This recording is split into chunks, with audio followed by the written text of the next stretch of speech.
사무엘 하 제1장.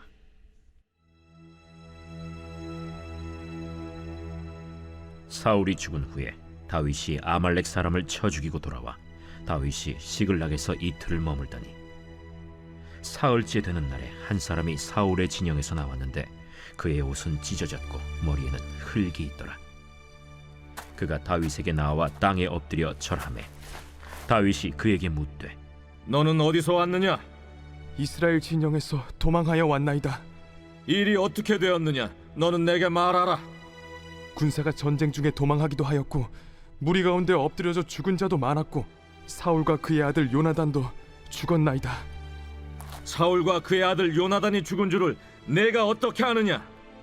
내가 우연히 길보아 산에 올라가 보니 사울이 자기 창에 기대고 병거와 기병은 그를 급히 따르는데 사울이 뒤로 돌아 나를 보고 부르시기로 내가 대답하되 내가 여기 있나이다 한즉 내게 이르되 너는 누구냐 하시기로 내가 그에게 대답하되 나는 아말렉 사람이니이다 한즉 또 내게 이르시되 내 목숨이 아직 내게 완전히 있으므로 내가 고통 중에 있나니 청하건대 너는 내 곁에 서서 나를 죽이라 하시기로 그가 엎드려진 후에는 살 수 없는 줄을 내가 알고 그의 곁에 서서 죽이고 그의 머리에 있는 왕관과 팔에 있는 고리를 벗겨서 내 주께로 가져왔나이다.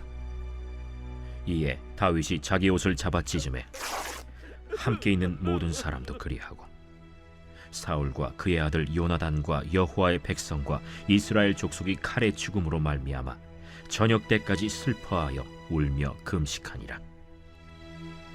다윗이 그 소식을 전한 청년에게 묻되 너는 어디 사람이냐? 나는 아말렉 사람 곧 외국인의 아들이니이다. 내가 어찌하여 손을 들어 여호와의 기름 부음 받은 자 죽이기를 두려워하지 아니하였느냐? 다윗이 청년 중 한 사람을 불러 이르되 가까이 가서 그를 죽이라. 그가 치매 곧 죽으니라. 내 피가 내 머리로 돌아갈지어다. 내 입이 내게 대하여 증언하기를 내가 여호와의 기름 부음 받은 자를 죽였노라 함이니라.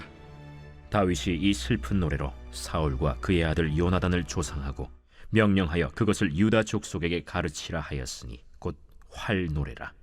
야살의 책에 기록되었으되 이스라엘아, 내 영광이 산 위에서 죽임을 당하였도다. 오라, 두 용사가 엎드려졌도다.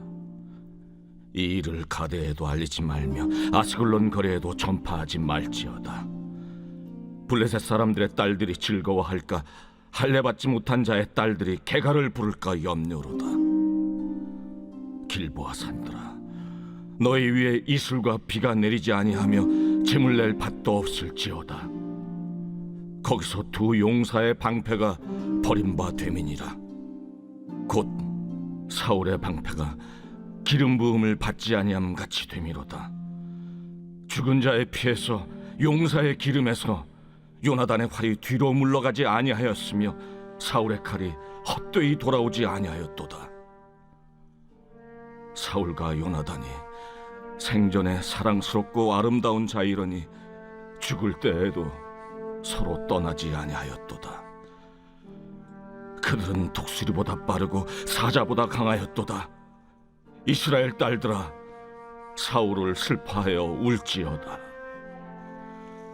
그가 붉은 옷으로 너희에게 화려하게 입혔고 금노리개를 너희 옷에 채웠도다. 오라, 두 용사가 전쟁 중에 엎드러졌도다. 요나단이 내 산 위에서 죽임을 당하였도다. 내 형 요나단이여, 내가 그대를 애통함은 그대는 내게 심히 아름다움이라. 그대가 나를 사랑함이 기이하여 여인의 사랑보다 더하였도다. 오라, 두 용사가 엎드려졌으며 싸우는 무기가 망하였도다 하였더라.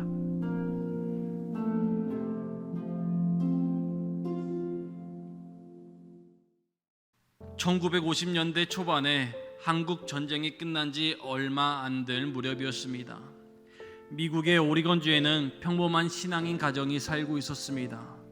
그 당시만 하더라도 TV가 보편화되지 않아 마을 주민들은 같이 모여 영화를 봤습니다. 어느 날 농부 부부가 영화를 보러 갔습니다. 영화 상영 전에 한국 전쟁 고아를 입양하라는 광고가 나왔습니다. 이 광고를 보는 순간 가난한 농부의 마음에는 꿈틀거림이 있었습니다. 영화를 보는 동안 이 농부에게는 영화 내용이 하나도 들어오지 않았습니다. 계속해서 한국 전쟁 고아의 내용이 머릿속에서 사라지지 않았습니다. 곧 영화가 끝나고 농부 부부가 집에 돌아오면서 한국 전쟁 고아에 관한 이야기를 나눕니다. 우리보다 부유한 사람도 많은데 우리가 어떻게 입양해서 키우나요? 우리 무리하지 맙시다. 그런데 부부의 대화는 계속해서 전쟁 고아에 관한 이야기였고, 어느 날 잠을 자는 동안 입양에 대한 마음으로 잠이 들 수 없었다고 합니다. 그래서 이 부부는 한국 전쟁 고아 8명을 입양하게 되었습니다.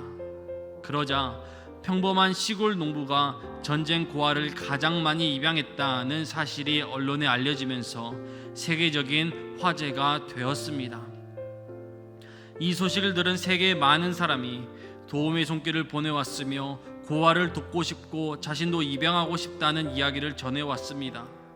이렇게 해서 생겨난 단체가 있는데 오늘날까지도 전 세계에서 가장 영향력 있는 아동복지단체인 홀트 아동복지회입니다.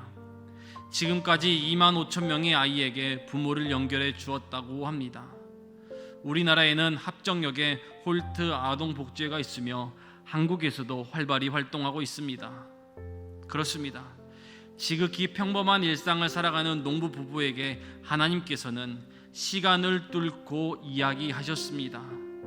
하나님께서는 그들의 삶을 계속해서 녹화하셨으며 곧 농부 부부에게 하나님의 소리가 들리게 된 것입니다. 마치 사무엘을 계속 부르시며 녹화하신 것처럼 말입니다. 하나님은 그들의 삶을 계속 녹화하신 것이었습니다. 성도 여러분, 우리의 일상을 가만히 돌아보면 시간을 뚫고 우리에게 녹화하시는 하나님의 소리를 들으신 적이 있으실까요? 하나님은 지금도 우리와 함께 하시고 우리 삶 가운데 시간을 뚫고 역사하시기를 원하십니다. 그러므로 우리 가운데 오늘도 하나님의 일하심을 기대하고 사모하는 마음으로 복된 하루를 시작하기를 주님의 이름으로 축원드립니다. 오늘 함께 읽은 사무엘하 1장의 말씀은 사울이 죽은 후에로 시작됩니다. 사울과 요나단 그리고 이스라엘 군사들은 블레셋 전쟁 가운데 죽게 됩니다. 다윗은 아말렉 소년으로부터 사망 소식을 들은 후에 본문 17절부터 27절을 통해 사울과 요나단의 죽음을 애도하며 부른 노래 조가가 기록되어 있습니다. 그 죽음을 추모하며 부른 노래를 묵상하다 보면 다윗의 위대한 모습으로부터 도전받는 부분이 있습니다. 본문 23절의 말씀입니다.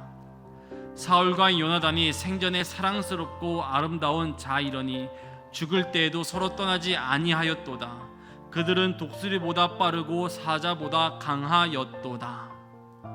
다윗은 사울과 요나단이 생전에 사랑스럽고 아름다운 자이러니라고 이야기합니다. 다윗이 사울과 요나단을 추모하고 있는 노래입니다.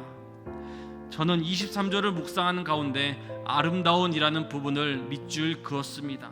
성도 여러분, 어떻게 다윗은 사울의 아름다움이라 고백을 할 수 있었을까요? 다윗에게 있어서 사울은 적이었습니다. 원수였습니다. 사울의 공격으로 인해 10여 년간 목숨을 걸고 피해 다녔습니다. 그리고 억울한 일이 얼마나 많았습니까? 그랬던 사울이 지금 죽임을 당합니다. 그러니 얼마나 기뻤을까 생각해 봅니다. 그런데 여기에서 다윗이 끝까지 자신을 죽이려 했던 사울에 대해 비난하거나 원망하지 않고 오히려 이스라엘의 영광이요 바르고 강한 용사들이었다고 칭송하고 있습니다. 더불어 다윗은 사울을 향해 아름다운 자라고 한 것으로 보아 사울의 여러 가지 부분 가운데 아름다움을 주목하고 있습니다. 사실 사울을 볼 때 밉고 화나고 왜 불편한 부분이 없었을까요? 그런데도 다윗은 그 사람에게 있는 아름다움을 주목해서 보게 되었습니다. 성도 여러분, 저는 이 모습이 우리의 모습이 되길 소망합니다. 사람을 바라볼 때 아름다운 모습을 볼 수 있기를 원합니다. 물론 어렵습니다. 그런데도 주님께서도 단점투성인 우리들의 장점을 바라봐 주시고 지금까지 함께 하신 것을 기억하여 우리 또한 다윗처럼 아름다움을 바라보고 아름다움을 이야기할 수 있는 마음의 눈이 열리길 소망합니다. 오늘 하루도 시작합니다. 아름다움을 찬양하는 한 날이 되기 위해 애쓰길 소망합니다.